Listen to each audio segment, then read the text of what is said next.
Hey everybody, Liam Klistrom here for another scrumptious animation oatmeal. Welcome back from your catch-up week. I hope you're feeling well rested.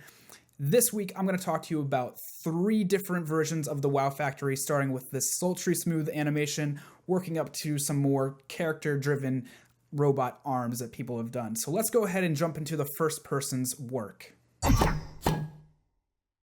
Alright, so first up we have Kenza. Let's go ahead and preview her video.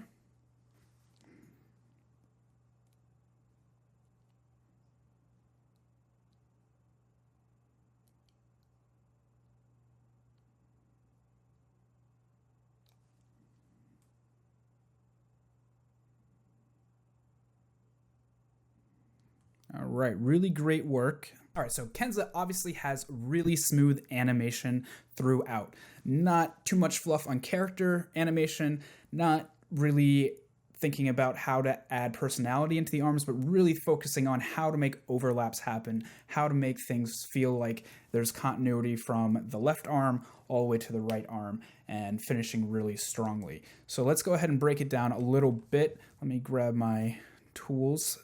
All right, so first off, everything looks really smooth up until this point. I like this anticipation down here. That's really strong. And then right there, a little bit of pause before grabbing on. And as soon as the slider starts to activate, the arm starts moving around too, which is really great. And right here's my first note is these dials stop moving even though this keeps coming forward. So let me play that for you. So I think it would help sell it a little bit more to have all those dials spinning and continuously working as if the machine is controlling the conveyor belt the whole time. I like that it's just processing the keyframe, so when it hits, those dials control the process of the keyframe forming, but it'd be nice to just have something tying it into the conveyor belt moving along as well. Clear that out.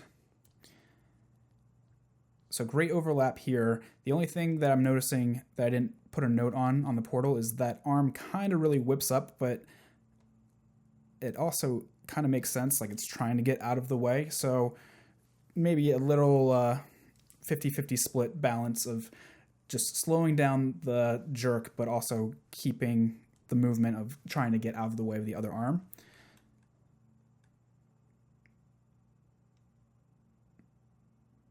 And then that slides into place. And in between this, as this is sliding along, this arm right here slides into place so well. So it kind of comes in from over here. I'll switch colors.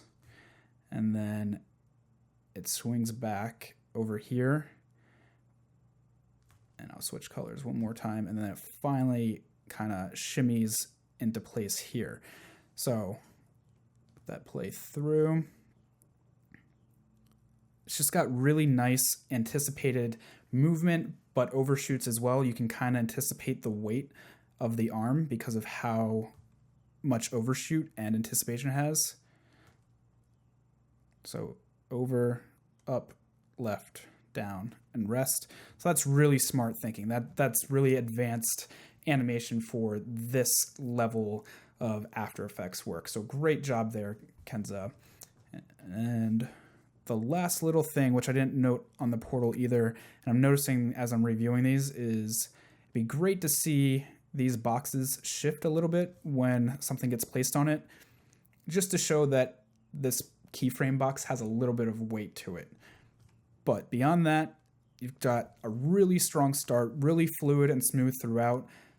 Something happens, something else happens, something else happens, and it's all reactive, which is really great. So I'll let this finish playing out before we jump into the next student. Just the drop, just love that little tight swing back, and then the placement, and just overall smooth animation. So Kenza, great work, and let's go ahead and jump into the next student. All right, so next up we have Michelle. Watch this through really quickly. Have just a little bit of character right there in the beginning, which is really nice. And then all the other arms kind of have this really smooth movement, but just little hints of character throughout.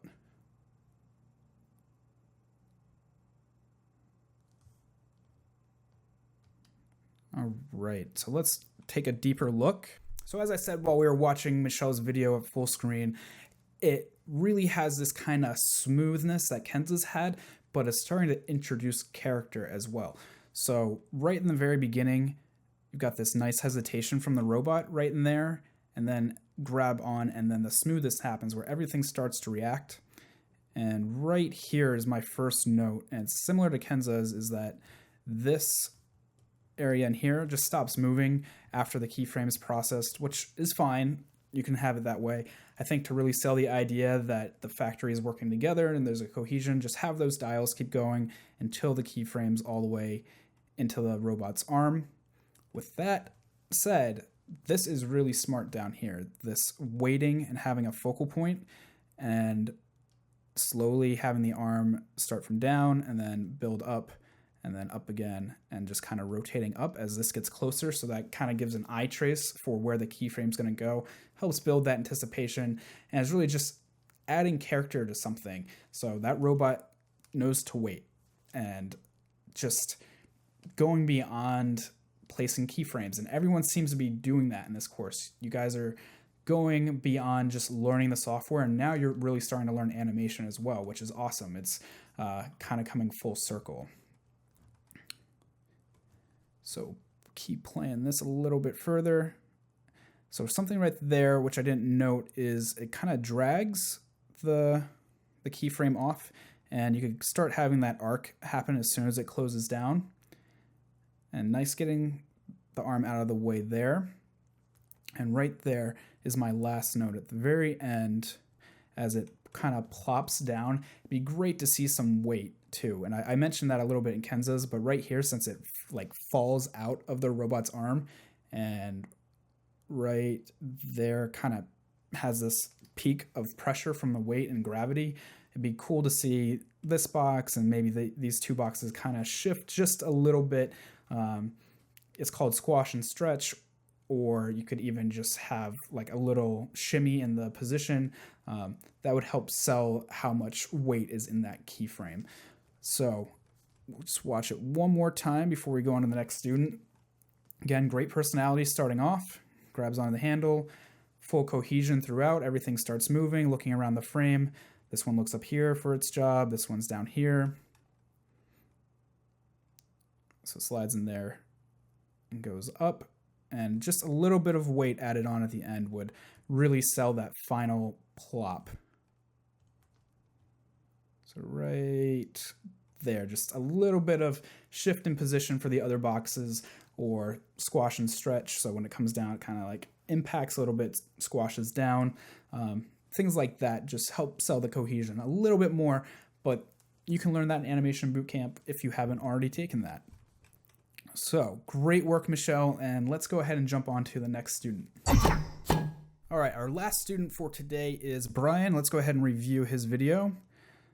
Really awesome camera moves, adding character in with these arms fighting. A little flick of personality, the shelf there, and sliding over into the final placement. So as we just watched with Brian's full screen review, is Brian's kind of got what Kenza started with and Michelle started to touch on with some character, and took it all together and put it to like the power of 5. Adding camera movements in and sliding across. You see some robot arms fighting and just really giving character and personality to the entire frame.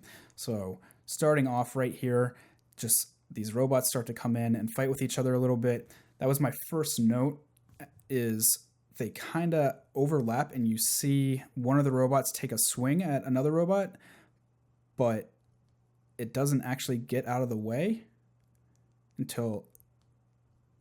So it looks like it hits right there, but it doesn't actually hit. This arm doesn't react to it. So that's something that you could work on with the character, is either have it get out of the way, like it's anticipating that's going to get hit by the other arm, swing back, or if it does get hit, then show it react getting hit and kind of fidget a little bit or stumble. And then it grabs on, and I love that the machine kind of has a little bit of a mechanical failure to it. Similar notes, I'd love to see all this moving around too. And speaking of moving around, right here at the wobble, these little things aren't moving. And so as the course goes into the end of this week and into its final week, Noah and I are probably going to be really nitpicky about certain things like that. So making sure that your layers are parented properly, making sure things are reacting to each other the way that you would expect them to react in animation. You've got some big projects ahead of you, so really make sure that if you haven't been paying attention and you've been missing little marks like that, or missing a click happening in the very first exercise, that you start paying attention to the nitty gritty little details, because that's what really sells design, sells animation, sells the media that we work in, is those little details that we put in and layer up on top of each other all add up into complex scenes that really work well together. Even if they seem pretty simple like this, it's a simple scene, but really it's actually very complex. So little details like that just make it all kind of polished and come together. So let that play through some more. I love that the arm is tracing it and kind of trying to figure out when the appropriate time to grab the keyframe is. It's kind of like being in an airport and trying to figure out when you grab your luggage and chasing it around the carousel. So yeah, this kind of has this humor to it right in there. So it finally grabs on, and we see this flick up there. That's where my next note comes in, is right around the apex of this being pushed down. These other boxes would react. So they would slide just a little bit this way. That's a terrible arrow back here. Slide more this way.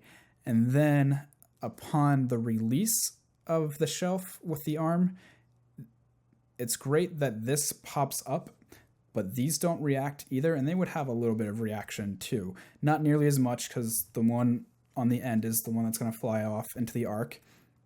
But just a little bit, or even right here as that goes back, which this whole animation of the shelf is great. Coming down, kind of holding for a second, and then the springboard up. That's fantastic thinking. Just these little details again, where this would probably just spring up just a little bit. This too, not nearly as much, would come up just a little bit. That ties everything together. I think something that I'm noticing now that I didn't catch when I left my remarks on the portal is that this box, because of how animation moves in arcs, starts off a little bit too straight. So it's going pretty straight up when it's probably actually going to kind of have a circular arc to it. And it starts to arc in a second, but it's a little delayed for that arc. So we can see there's that arc there, and it's following it, but that first little boost off the shelf just springs a little too straight up before going into the arch. So making it a little bit more circular, since I'm going to change colors to show the difference. Got a yellow, maybe that will work. So because this is angled down in this direction, you can kind of think of it like a circle. So it would start to kind of go up this way and then over this way into it. So it follows the arc pretty close from what I've drawn. You can see it right there. Just needs to be a little bit more of a like circular liftoff arc right there instead of straight up. So it's not Elon Musk. You're not trying to go to space. Even those fly at an arc, but you know what I mean. The initial liftoff would be just a little bit straight and then immediately start to have that arc as it's flipping. And then as we move into here, let me clear all this out of there for you guys. You start to see some shadow issues happen, and it's really minute details. I'm being super nitpicky for you, Brian, because you've got so much polish everywhere else that I want to see you succeed and get all your details really narrowed in. So right there, kind of has the shadow shoot off to the right a little bit. I'll clear this out because that's kind of hiding it. Right there, you can see Well, let me go frame by frame. No. Anyway, you can see that the yellow and the blue have this shift. So the blue's over here on the left side, and then all of a sudden the yellow jumps over there to match the shadow the way it should be. So just things to watch out for with that, especially with flips and stuff. Those things are hard to control, but it's the little details, as I've been saying throughout this one. So right there, we see that come in and drops in. That's great. I think right here is a little bit fast compared to how all your other movements go. I like how fast it comes in to grab it, but pulling away seems a little bit fast. That could be reined in a little bit. It's not a deal breaker by any means, but if you look how smooth the arm comes away after putting it down versus pulling away, it's quite a vast difference in speed. All right, so let's watch Brian's one more time, and then we'll wrap it up. So great hitting there with the characters. That's awesome. Love the little airport conveyor belt feeling where you're chasing after your luggage. And then the nice smooth placement. You've even got, it looks like a little bit of jiggle of the keyframe in there. I didn't catch that before. Yep. So if you watch really closely upon tapping down, it's just got a little jiggle in there. And then final rest right there. So great work, Brian. Great work, everyone that I've reviewed. And if you weren't reviewed today, I see you guys are kicking butt. I see what you're posting on Facebook and what you're throwing up on the portal, and everyone is just doing phenomenal work. So great job. It's a hard 4 weeks. It's a lot of software to learn. It's very complicated, and you're also learning some basic animation techniques on top of that. So for everyone who's made it this far and hasn't given up yet, great job. If you've burnt out and you feel like you've given up or you want to give up, try and go get a cup of coffee, go outside, go for a walk, and take in a deep breath, and then come back at it, because there's only one real week left, and then there's a little bit of additional time at the end. At least I assume there's going to be, because there is in other boot camps, to get some extra critique done. But no, you're starting to get to that point of the last big project coming, and you don't want to have that looming over your head when you have other stuff to catch up on too. So, all that said, everyone have a great week, and I'll see you in the next episode of The Oatmeal.